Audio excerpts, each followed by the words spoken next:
கதை புதையல். கதைகளின் கருவூலத்தில் இருந்து இன்றைய கதையின் பெயர் புறா. வாருங்கள் கதையை ஆரம்பிக்கலாம். ஒரு நாள் இரவு வாணி ஒரு கனவு கண்டாள். அவள் கனவில் ஒரு புறாவாக மாறினாள். அவள் பறந்து சென்று ஒரு வீட்டின் கூரையில் அமர்ந்தாள். அவளுக்கு பசித்தது.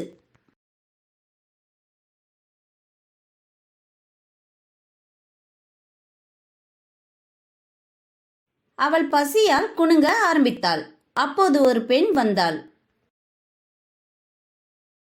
வாணிக்கு முன்னால் தானியங்களை பரப்பினாள். வாணி தானியங்களை கொத்த ஆரம்பித்தாள். திடீரென்று ஒரு கூழாங்கல் அவள் வாயில் பட்டது. அவள் அலறினாள். அவளுடைய அலறல் அவளை எழுப்பியது.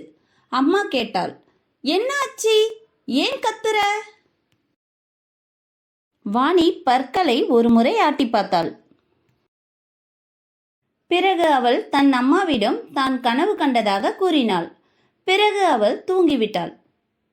குழந்தைகளே, இந்த கதை உங்களுக்கு பிடித்திருக்கிறதா? ஏன் பிடித்திருக்கிறது? இது போன்ற சுவாரஸ்யமான கதைகளுடன் மீண்டும் சந்திப்போம். நன்றி. இது போன்ற சுவாரஸ்யமான கதைகளை கேட்க இந்த QR குறியீட்டை ஸ்கேன் செய்யுங்கள்.